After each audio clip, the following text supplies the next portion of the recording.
라디오 독서실 한국인이 사랑하는 우리 문학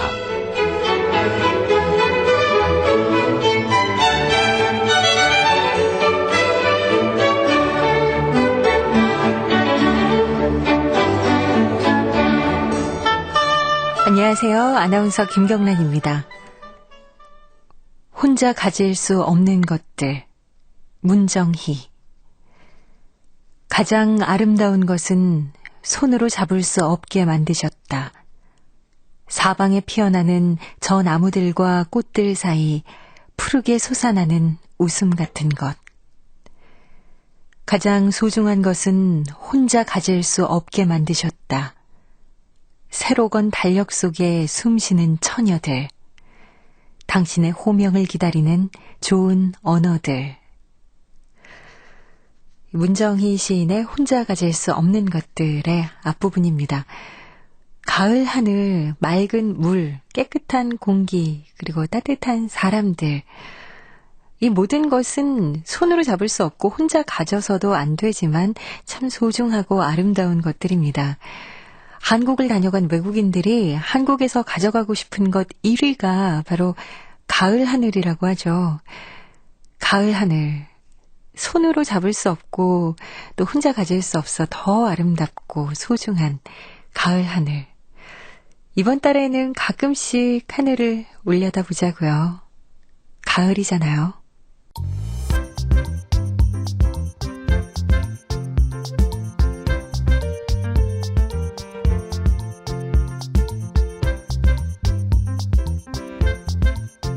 소리로 만나는 책 라디오 독서실. 한국인이 사랑하는 우리 문학을 김경란 아나운서와 함께 만나봅니다.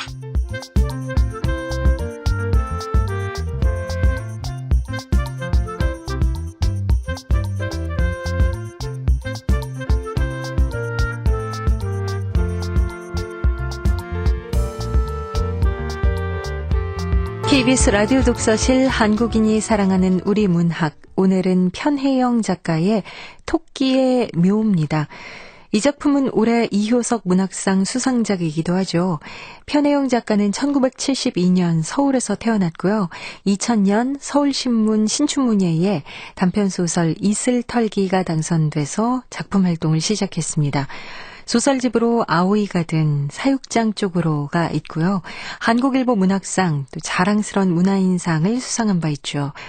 KBS 라디오 독서실 한국인이 사랑하는 우리 문학, 편혜영 작가의 토끼의 묘입니다.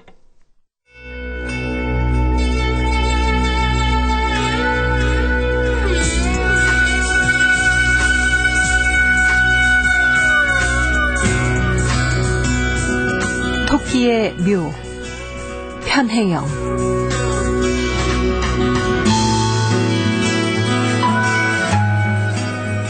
토끼였다.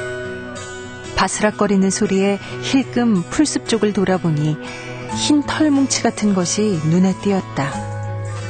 털이 흰 개라고 생각한 그것은 빨간 눈을 빤히 뜨고 그를 바라보고 있었다. 눈이 아니었다면 토끼인 줄 몰랐을 거였다. 그는 토끼 앞에 무릎을 구부리고 앉았다. 빨간 눈이 그를 사로잡았다.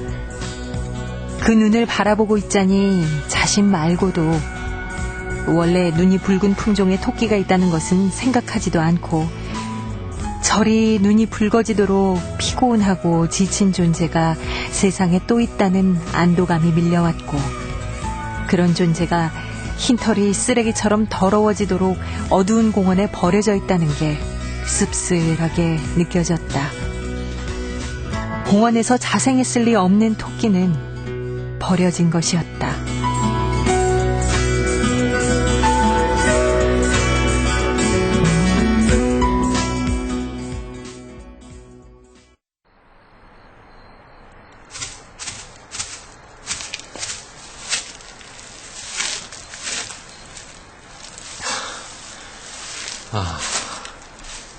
토끼였구나. 버려진 토끼였어. 도시 아이들에게 토끼 사육이 선풍적인 인기를 끌던 시기가 있었다면 지금은 아이의 부모들이 토끼 유기를 비밀리에 자양하는 시기였다. 토끼 사육 열풍이 어디서 비롯되었는지는 모든 일이 그렇듯 정확히 따지기 쉽지 않지만 평소 건강하고 활력 있는 모습을 보여준 철호의 의학 박사 말이 계기가 된 것은 분명했다. 왜 하필 토끼인가요, 박사님? 다들 그렇게 물어보더군요. 애완동물을 키우려면 개도 있고 고양이도 있는데 왜 하필 토끼냐고. 토끼도 품종이 많습니다. 제가 키우는 토끼는 성장을 해도 몸집이 그다지 커지지 않는 품종을 키우고 있습니다. 몸집이 크지 않다면 집안에서 키우는 것도 힘들 것 같지 않은데요? 그렇습니다. 사료만 주면 알아서 잘 크죠. 어머, 토끼가 사료를 먹나요? 전 풀 먹는 줄 알았는데. 학교 다닐 때 배우잖아요. 초식동물이라고. 물론입니다. 풀도 먹고 사료도 먹죠. 풀 구하기 힘들 땐 사료를 먹이면 되거든요. 그 풀 얘기가 나와서 그런데 저의 채식 습관은 아무래도 토끼한테 영향을 받은 것 같습니다. 그래요? 이런 걸 보면 토끼한테도 배울 게 참 많습니다. 박사님 얘기 들으면서 저도 토끼를 한번 키워볼까 그런 생각이 드네요. 부모들은 우려를 싣고 토끼 키우는 것을 허락했다. 그런데 막상 키워보니 다른 동물의 사육도 그렇겠지만 쉽지도 재밌지도 간편하지도 않았다. 토끼에게서 채식주의자로서의 모범적인 모습은 찾아볼 수 없었다. 토끼는 그저 식성이 까다롭고 비싼 사료를 축내고 양육에 잔비용이 많이 드는 군 식구에 불과했다. 아이들은 무엇이든 금세 실증을 냈고 부모들도 수명이 6년에서 8년 정도라는 토끼를 식구의 일부로 감당하고 싶어 하지 않았다. 도순아, 그래. 여기 공원 풀숲에서 놀래? 그래, 가. 어디든지 가. 부모 중 하나가, 주로 아버지가 그 역을 맡았는데 산책을 가듯이 어두운 밤에 토끼를 안고 나갔다가 공원 풀숲에 풀어놓고는 토끼가 어디론가 가버리면 혹은 가버리기 전에 냉큼 집으로 돌아왔다. 버려졌다고 해서 나쁠 리 없을 거였다. 공원은 도시에서 유일한 야생의 공간이었다. 토끼들은 알아서 풀을 골라 먹을 것이고 푹신한 곳을 찾아 잠을 잘 것이다. 알아서 병이 걸릴 것이고 그러다 서서히 죽어갈 거였다. 흰토끼네. 흰토끼. 그는 털이 하얀 토끼를 쓰다듬었다. 그는 토끼에게 정확히 말하면 등의 얇은 피부 밑에서 느껴지는 모세혈관의 움직임과 호흡의 느린 리듬감에 홀렸다. 집으로 돌아와 서둘러 케이지를 주문하고 나서야 공원에 버려진 토끼를 품고 오는 짓은 하지 말았어야 한다는 생각이 들었다. 결국에는 토끼를 버리게 될 테니까. 그는 고작 6개월만 이 도시에 머물 예정이었고 그중 일부 시간은 이미 흘러갔다.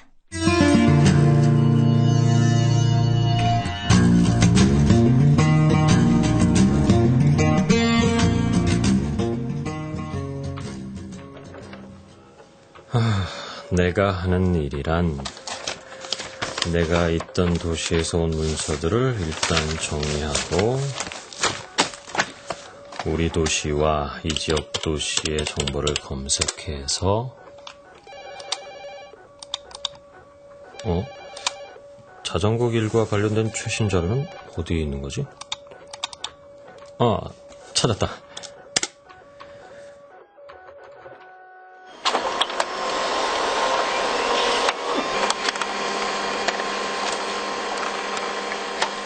자, 이 자료를 간결한 형태의 서식으로 만들어서 서식을 만드는 일도 까다로운 건 아니고 간단하게 정리하는 수준이지. 이 서식을 만들어서 담당자한테 넘겨주면 내일은 끝. 그런데 반성문을 쓰는 기분이 드는 건 왜지? 서식을 작성할 때면 그는 자신이 교무실에 남아 반성문을 쓰는 학생 같다는 생각을 했다. 매일 반복하는 자료를 검색하는 일이나 서식을 작성하는 일은 똑같은 말을 종이 가득 적으면서 진심이 담기지 않은 사과를 하는 기분이었다. 그가 반성문 쓰듯 작성한 서류를 담당자는 늘 웃음 띤 얼굴로 감사하다고 말하면서 받아들었다. 예, 감사합니다. 뭐 수정할 거라도... 아유, 아닙니다. 수고하셨어요. 네. 어떤 서류를 갖다 주더라도 저 담당자는 매번 똑같이 웃으면서 똑같이 감사합니다라고 말하잖아. 저런 것도 정해진 업무 매뉴얼인가?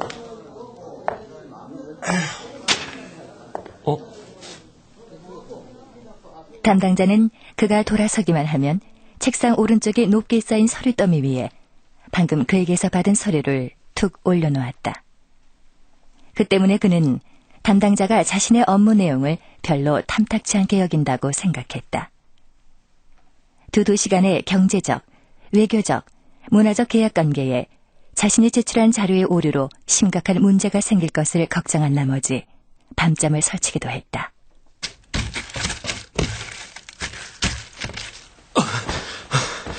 숫자가 하나라도 틀리면 안 되는데. 다시 확인을 해봐야겠어.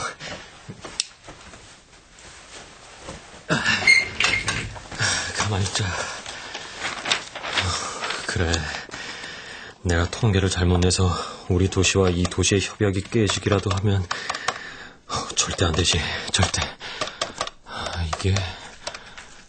잘못 인용한 통계치 때문에 협약이 깨져서 두 도시 대표가 일그러진 얼굴로 그를 노려보는 꿈을 꾸기도 했다. 그러나 아무 일도 일어나지 않았다.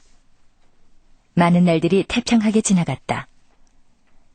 언젠가 일부러 통계치의 합계가 엉망인 서식을 작성하여 담당자에게 건네준 적이 있었다.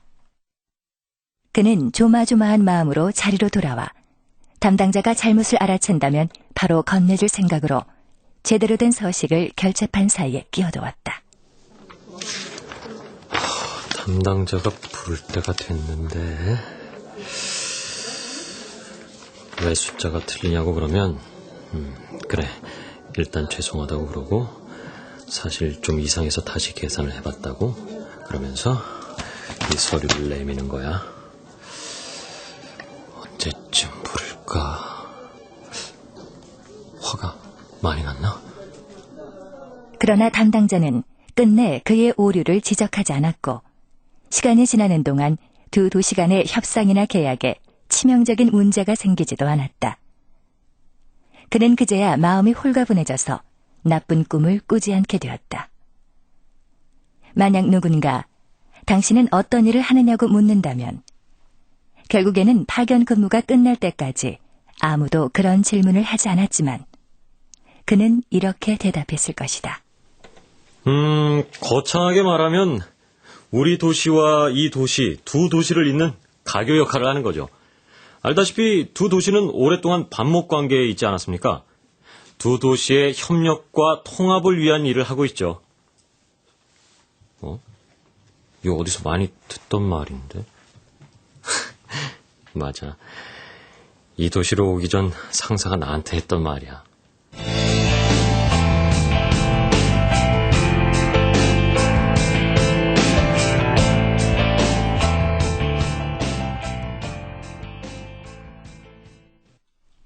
그가 이 도시에서 파견 근무를 하기 전 상사는 그에게 전화를 했었다. 전화 통화에서 그가 여러 가지 목적에 사용될 정보를 수집하는 일을 하게 될 거라고만 했다. 도대체 어떤 정보를 모아야 하는 겁니까? 어떤 정보라도. 어떤 정보라도요? 그래. 어떤 정보라도 괜찮아. 정보를 선택하고 유용성을 결정하는 거는 자네가 아니라 다른 담당자 몫이니까. 자네는 단지 수집만 하면 돼. 말하자면요? 일종의 사냥개라고 생각하면 돼. 사냥개요? 어떻게 개라고 생각하라는 거야? 지시하는 사냥감을 단지 잡아오기만 하면 되거든.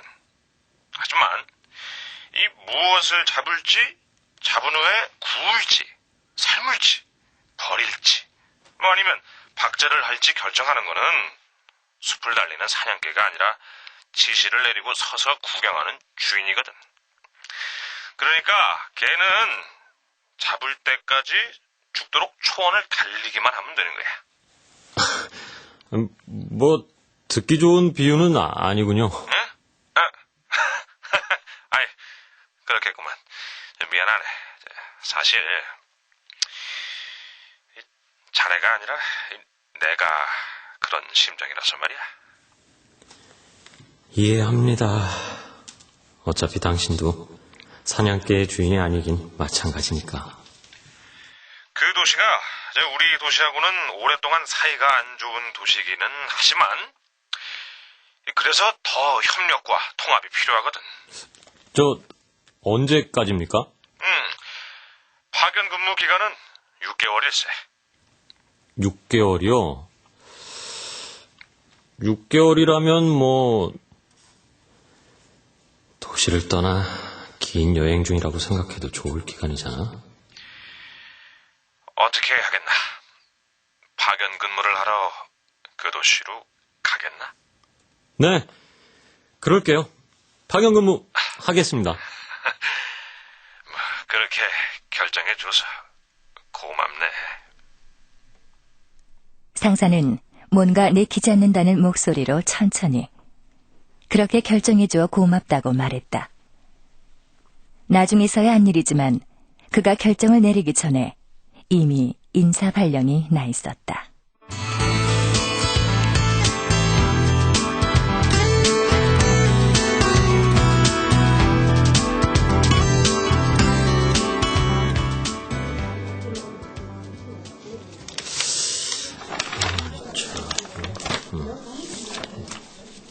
도시에 대해 얻을 수 있는 정보는 제한적이었으며 먼저 연락이 오는 일도 드물었으므로 그는 거의 대부분 책상에 앉아 몇 장의 서류를 꼼지락거리면서 내용을 검토하는 일로 시간을 보냈다.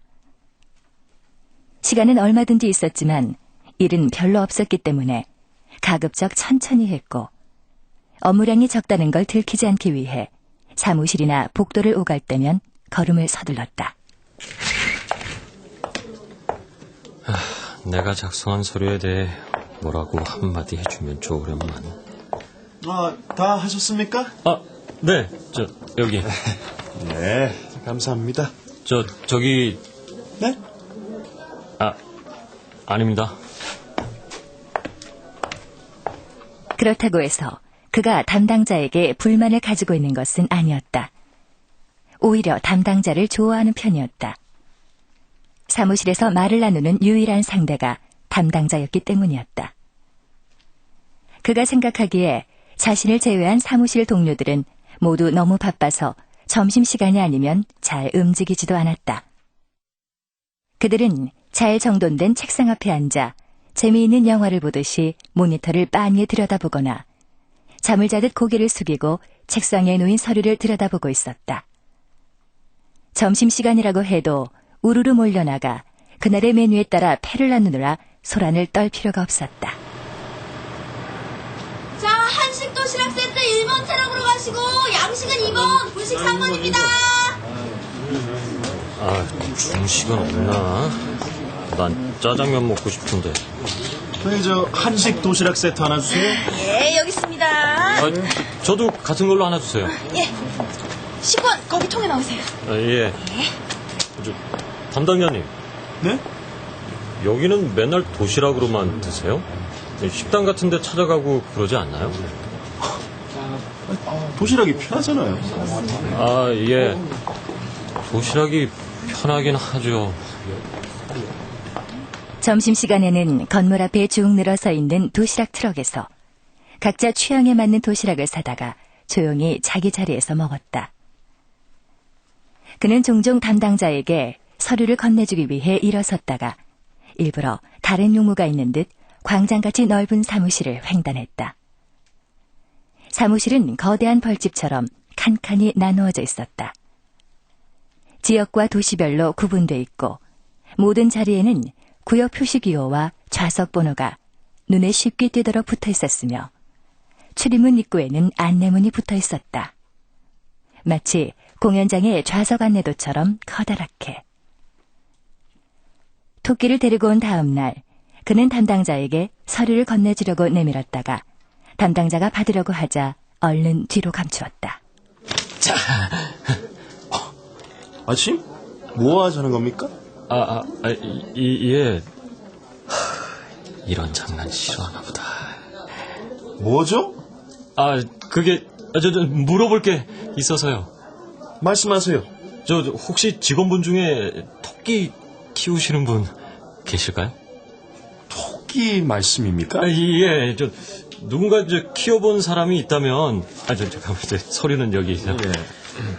누군가 토끼를 키워본 사람이 있다면, 도움을 좀 받고 싶어서요. 토끼가 한 마리 생겼거든요. 이 파견 근무를 나온 지 얼마 안 돼서 그런지 사람들과 쉽게 친해질 수가 없네요. 토끼는요, 누구나 쉽게 키울 수 있는 동물이죠? 특별히 도움을 받을 필요가 있을까요? 그리고 여기 있는 사람 대부분이 파견 근무 중입니다. 파견 근무를 한다는 게 별로 특별한 일은 아니죠. 그래요? 누가요? 누가 또 그런가요? 누가 그렇다는 거죠? 토끼를 키우는 게 누구냐는 거요? 아니면 파견 근무 중인 게 누구냐는 거요? 둘 다요. 제가 알고 싶은 게 딱 그거예요. 누가 토끼를 키우는지, 파견 나온 사원이 누구인지 아는 거예요. 누구인지는 알 수 없죠. 말했다시피요. 토끼는 누구나 키우는 동물이고 또 시기만 다를 뿐 우리는 모두 파견 근무 중이라 할 수 있으니까요. 그 말을 끝으로 담당자는 입을 다물고 더 이상 그를 상대하고 싶지 않다는 듯 고개를 푹 수그렸다.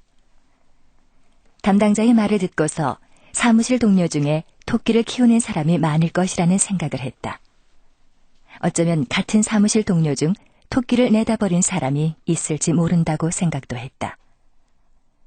담당자 말대로 모두가 파견 근무 중인 거라면 사무실에 있는 혹은 있었던 누구든 토끼를 버릴 수 있었다.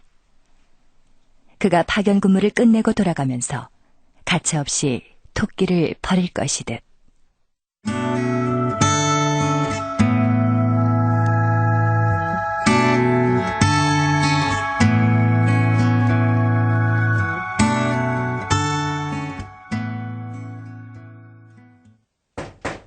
계십니까? 선배님, 계십니까? 왜 아무 대답이 없지? 계세요? 역시 아무 대답이 없었다. 그는 문 앞에 주저앉았다. 바닥이 차고 등이 딱딱해서 곧 일어섰다. 아무리 앉아있어 봐야 문 안에서 어떤 기척을 느낄 수가 없고 상사가 나타나지도 않는다는 것을 잘 알고 있었다. 그런데도 그는 날마다 상사의 집에 갔고 상사의 집 철문을 두드렸으며 아무런 대답이 없는 것을 확인하고는 뒤돌아 나왔다. 계세요? 안에 있는 거 다 아니까 문 여세요, 제발! 제발 좀 열어보세요! 어떤 날은 상사의 집 현관을 발로 펑 찼고 손으로 쿵쿵 두드렸고 안에 있는 거 다 아니까 문 열라고 괜한 소리를 치기도 했다. 어떤 날은 코를 철문에 박고 냄새를 맡아보기도 했다. 상사는 그가 도시로 온 직후에 정확하지는 않지만 그 무렵이라고 생각되는 시점에 사라져버렸다. 그는 인사 담당자를 찾아가 상사의 이름을 대며 그를 어디서 만날 수 있는지 물었다. 직원이 워낙 많아서요. 저한테 이 도시에서 파견 근무를 하라고 했던 상사분이세요.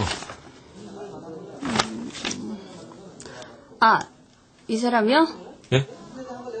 예, 맞습니다. 이분. 지금 어디서 근무하시나요? 좀 만나야 하는데. 이 사람은 무단 결근 중입니다. 네? 무단 결근요?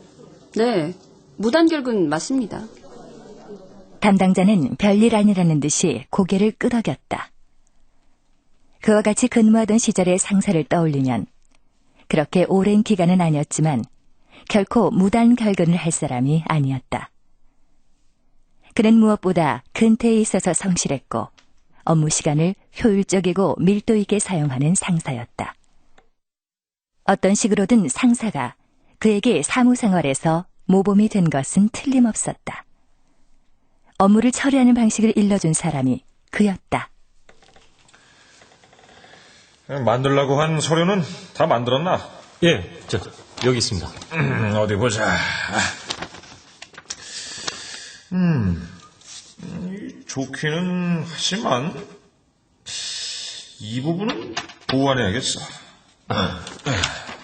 예. 그리고 말이야. 예. 이제 이리 좀 가까이. 예. 다른 사람에게 흉이 되는 소식은 얼른 퍼뜨리고 다른 사람에게 득이 되는 소식은 혼자서만 알고 있어. 네? 반대로 해야 되는 거 아니? 아니야. 그렇게 해야 돼. 명심하게. 네. 그에게 이런 정보를 일러준 사람도 상사였다. 그는 자신에게 파견 명령을 내린 상사의 연락처와 소재지를 모르고 있다는 사실에 당황했다. 담당자를 설득해 겨우 알아낸 상사의 주소지는 그의 숙소에서 그다지 멀지 않은 곳이었다. 그는 퇴근 후에 상사의 집에 들러 문을 두드리고 한참 상사의 이름을 불러본 후에 어제와 다름없이 아무런 기척이 느껴지지 않는 것을 확인하고 자신이 근무를 시작하자마자 사라진 상사에게 내심 섭섭해하며 집으로 돌아왔다.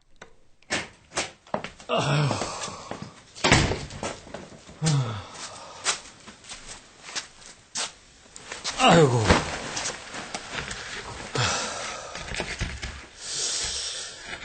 이 선배는 왜 집 안에 있으면서 날 피하는 걸까? 아휴, 그래. 토끼 너 배고프지? 아휴.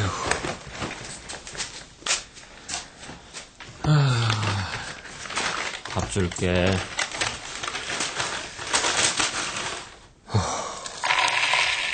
왜 이렇게 귀찮냐? 집에 돌아오면 우선 토끼에게 사료를 주었다. 사료를 주는 것 이외에 토끼를 위해 해주는 것. 일테면 맘껏 돌아다니게 한다거나 털 손질을 해준다거나 가슴에 안고 쓰다듬어 준다거나 하는 일이 결코 없는데도 그는 토끼가 귀찮아졌다. 한꺼번에 되는 대로 사료를 쏟아주어 양껏 먹도록 내버려 두었고 그러다가 사료 주는 것을 잊어버려 며칠씩 배를 골기도 했다.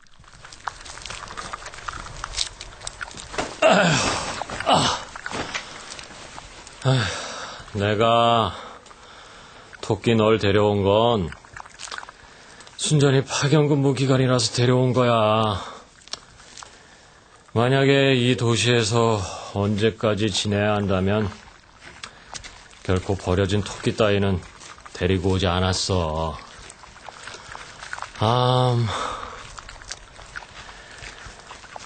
길어봤자 몇 개월만 토끼를 책임지면 돼. 영영 돌볼 필요는 없다고. 그러니까 토끼의 건강을 염려할 필요도 없어. 어차피 버려질 거였으니까.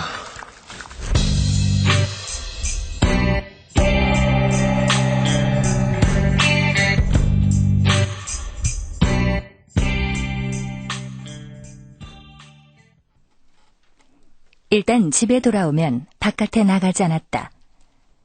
도시에서 그의 삶은 사무실에 출근했다가 퇴근길에 무단 결근 중인 상사의 집에 들러 습관처럼 문을 두드려보고 돌아오는 길에 슈퍼에 들러 간단한 먹을거리를 사오는 게 전부였다.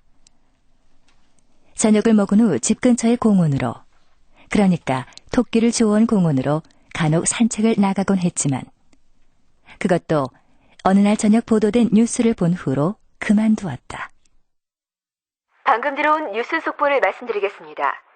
오늘 오후 A도시 시민공원에서 30대 후반의 한 사내가 시민들에게 칼을 휘둘러 사상자가 발생했습니다.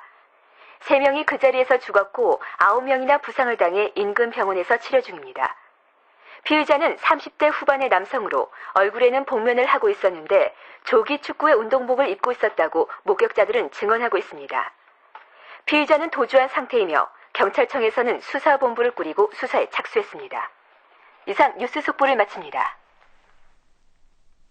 왜 그런 일이 벌어졌는지 개탄하고 분석하고 대처하기도 전에 또 다른 무차별 사례를 예고하는 동영상 테이프가 방송사에 도착했다. 뉴스에서는 하루 종일 동영상을 보여주었다. 인터넷을 통해 동영상이 급속도로 퍼졌다. 그도 거의 하루 종일 그것을 보았다. 누구도 말을 하지 않았지만 사무실의 많은 사원들도 보고 있으리라고 생각했다. 한 사내가 복면으로 얼굴을 가리고 눈과 입만 내놓은 채 우통을 벗고 칼을 들고 찍은 동영상이었다. 언성을 높인 사내가 숨을 쉬듯 자주 휘둘러대는 칼은 날이 보이지 않도록 흐릿하게 처리돼 있었다. 교수님, 전 국민이 동영상 때문에 불안에 떨고 있습니다. 하루속히 범인이 잡혀야 할 텐데 말이죠. 아, 예. 경찰청에서도 인력을 더 보강했다고 하니까 조만간 잡히지 않을까 싶습니다. 그런데요, 범인은 왜 이런 동영상을 찍어서 유포했을까요? 범인의 심리를 한번 추측해보죠. 예. 자, 지금 화면에 음성 분석 자료가 나가고 있죠.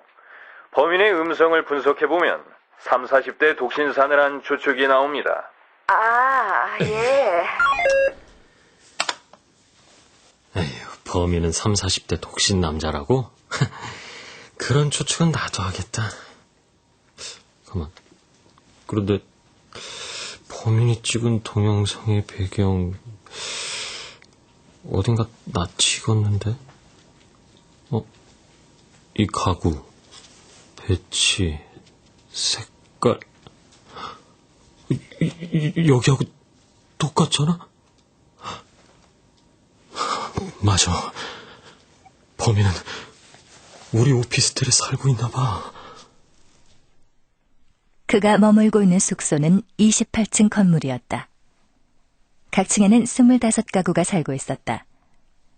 옆집에 누가 사는지 알 수 없었다.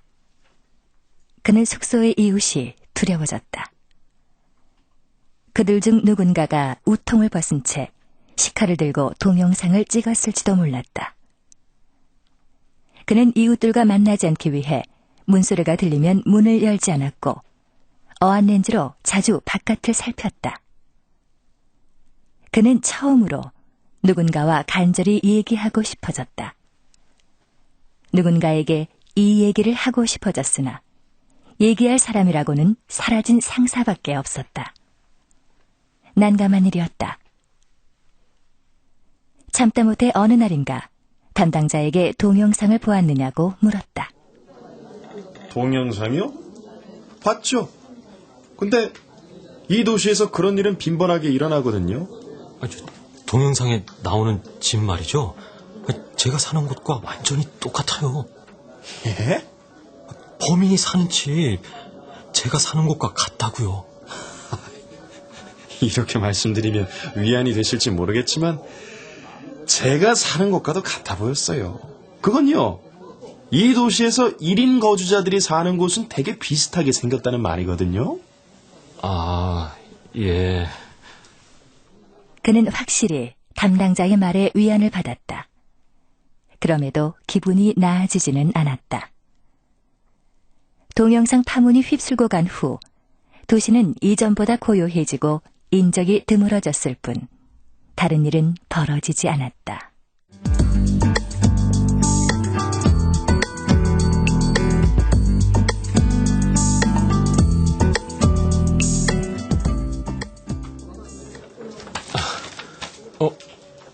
담당자는 어디로 가셨나요?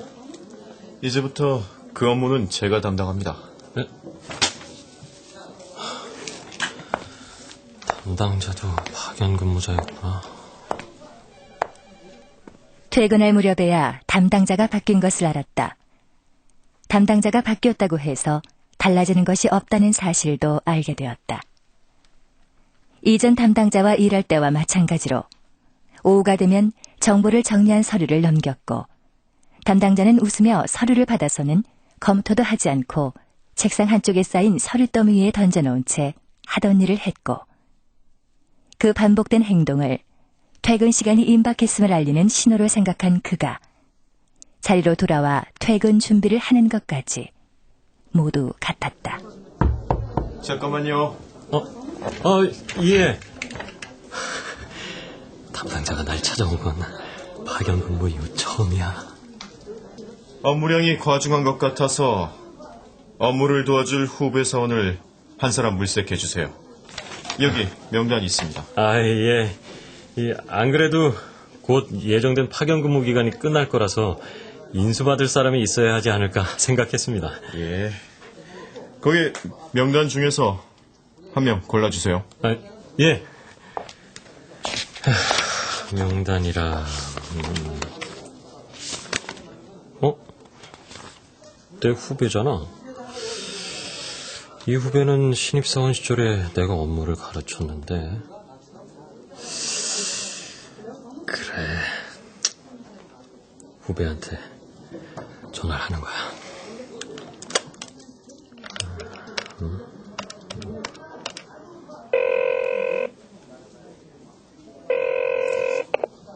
여보세요? 나야. 선배님! 파견 근무는 어떠세요? 좋아. 근데 말이야, 내가 하던 일, 후배가 하면 어떨까 하고? 어떤 일인데요? 정보를 모으는 일이야. 어떤 정보요? 어떤 정보든 상관없어. 후배는 생각해보고 결정하겠다고 했고 그는 후배에게 이미 결정되고 통보된 사안이므로 참작할 여지가 없다는 말을 굳이 꺼내지 않은 채 그렇게 하라고 말했다. 다음 날 전화를 걸어온 후배는 다소 긴 여행으로 생각해도 좋을 듯하니 파견 근무를 하겠다고 했다. 그는 그렇게 결정해줘 고맙다고 기껍게 말하며 숙소와 업무에 관한 후배의 질문에 답을 해주었고 그 밖에 필요한 조언을 해주었다. 그러다가 문득 파견 근무를 통보받았을 당시 상사가 자기에게 한 것과 비슷하게 말하고 있다는 것을 깨달았다. 자넨 단지 수집만 하면 돼. 말하자면 일종의 사냥개라고 생각하면 돼. 사냥개요? 그래, 사냥개. 지시하는 사냥감을 단지 잡아오기만 하면 되거든. 무엇을 잡을지, 잡은 후에 구울지 삶을지, 버릴지 박제를 할지 결정하는 건 숲을 달리는 사냥개가 아니라 지시를 내리고 서서 구경하는 주인의 몫이지.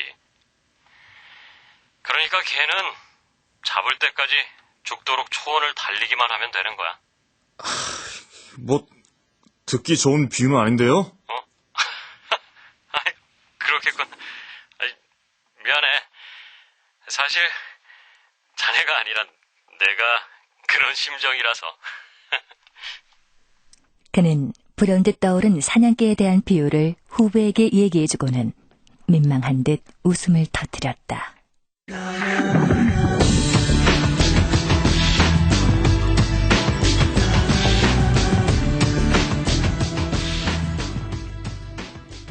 그는 후배가 처음 출근하는 날 출근하지 않았다.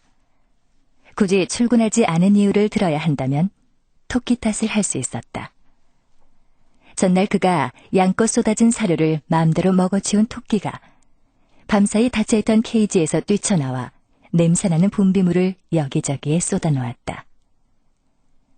다음날 토끼똥 냄새는 전날보다 옅어진 듯했으나 역시 출근하지 않았다. 퇴근 시간까지 집에서 컴퓨터를 켜고 자료를 검색했다. 시간이 되면 컴퓨터 전원을 끄고 자율적으로 진행하던 업무를 종료했다. 업무를 종료하고 토끼에게 먹을 것을 주고 있을 때 누군가 문을 노크하듯 똑똑 두드렸다. 계세요? 선배님, 안에 계세요? 그는 대답하지 않았다. 다음 날도, 그 다음 날도. 그의 지문을 두드리는 사람은 날마다 일정한 시간에 나타났다. 퇴근 시간이 지난 몇십 분쯤 후에는 누군가 문을 두드리기 시작했다. 선배님! 안에 있는 거 다 알아요! 여보세요! 문 열어주세요! 여보세요! 그는 어떠한 소리에도 잠자코 있었다. 그 사람은 어떤 날은 화장실 문을 두드리는 것처럼 살짝, 어떤 날은 화가 난 듯이 쿵쿵 문을 두드렸고, 어떤 날은 문 앞에 주저앉아 중얼중얼 호소하듯 길게 무슨 말인가를 털어놓기도 했다. 예정된 파견 근무 종료 기한이 다가왔다. 그는 천천히 짐을 꾸렸다. 단 몇 개월에 불과한데도 짐이 제법 늘었지만 이 도시에서 생긴 짐은 죄다 버렸다. 처음 올 때와 마찬가지로 그의 짐은 단출한 트렁크 하나에 모두 담겼다. 자정이 되어 정확하게 파견 근무 종료 시점이 되었을 때 그는 관리인에게 숙박비를 계산해준 후 토끼를 안고 트렁크를 끌고 나왔다.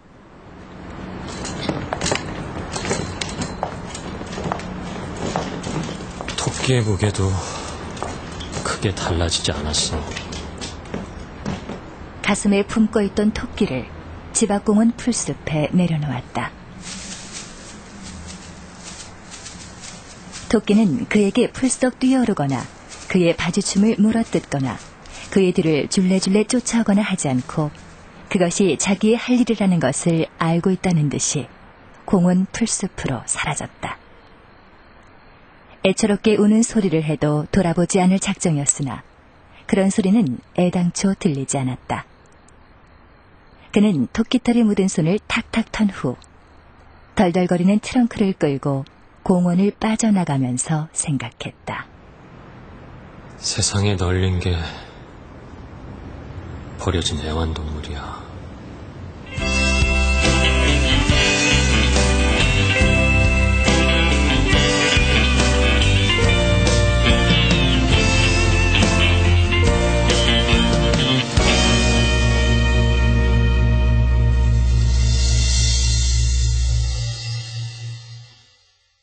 주인공이 토끼를 공원에 버리고 빠져나오면서 이렇게 생각을 하죠. 세상에 널린 게 버려진 애완동물이라고 이러면서 이 작품은 끝이 나는데요. 자세한 이야기 편혜영 작가 직접 연결해서 나눠보겠습니다. 안녕하세요. 네, 안녕하세요. 편혜영이라고 합니다. 네, 반갑습니다. 예. 먼저 축하드려요. 이효석 문학상 수상하셨어요. 예. 기분이 어떠세요? 기분 좋고요.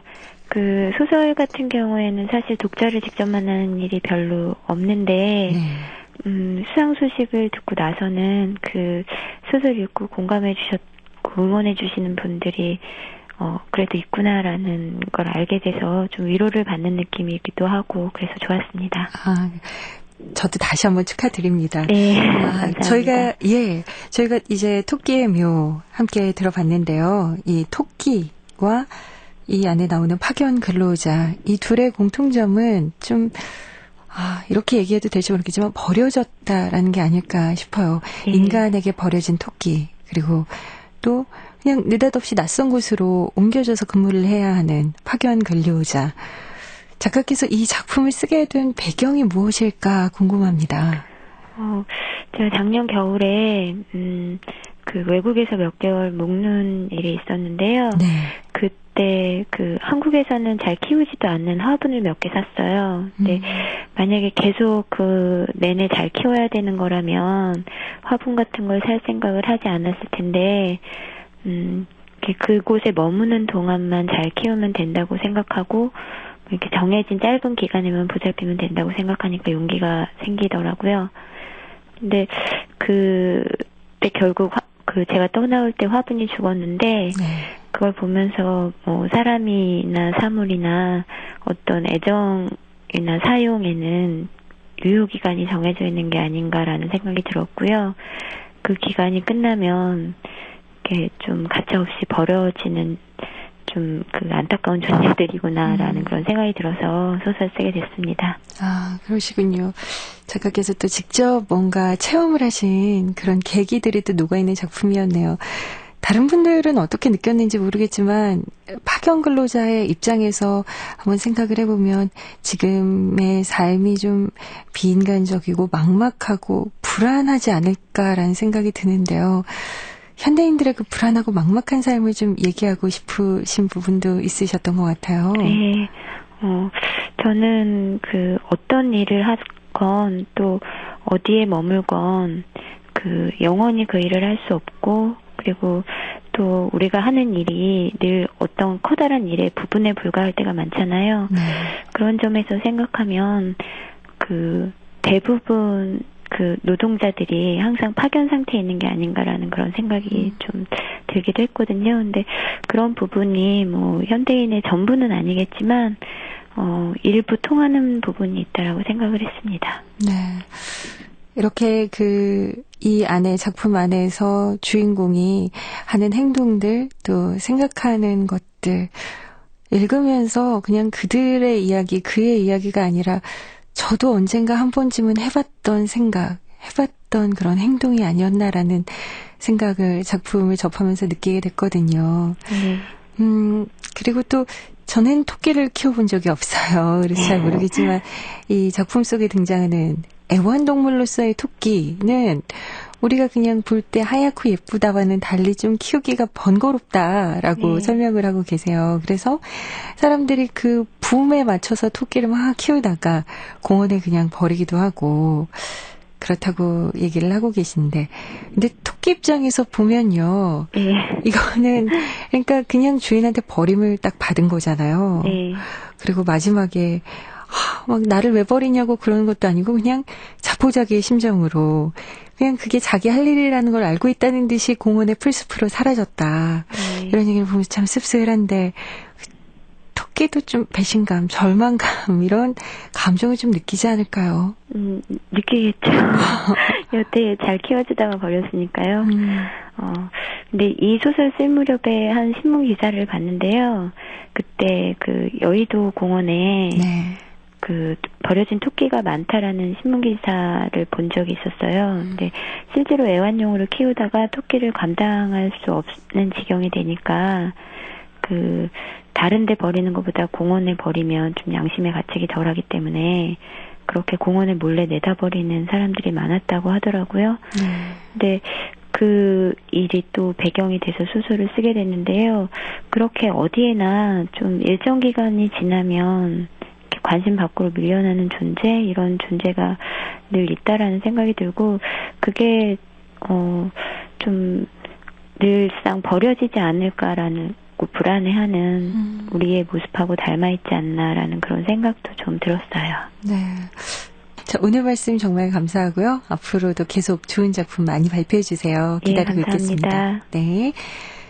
지금까지 올해 제10회 이효석 문학상 수상작인 토끼의 묘, 편혜영 작가와 함께했습니다. 법정 스님의 무소유에 이런 내용이 있습니다. 아름다운 장미꽃에 하필이면 가시가 돋쳤을까 생각하면 속이 상한다.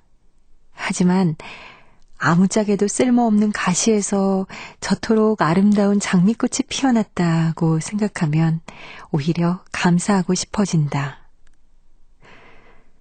그래요. 모든 일은 마음먹기 나름이라는 얘기겠죠. 모든 일에 감사하는 한 주 되시고요. 지금까지 편혜영 작가의 토끼의 묘편, 음악 최현석, 효과 안익수, 노동걸, 김기평, 기술 이흥규, 극본 서현희, 제작 박기환, 진행의 김경란이었습니다.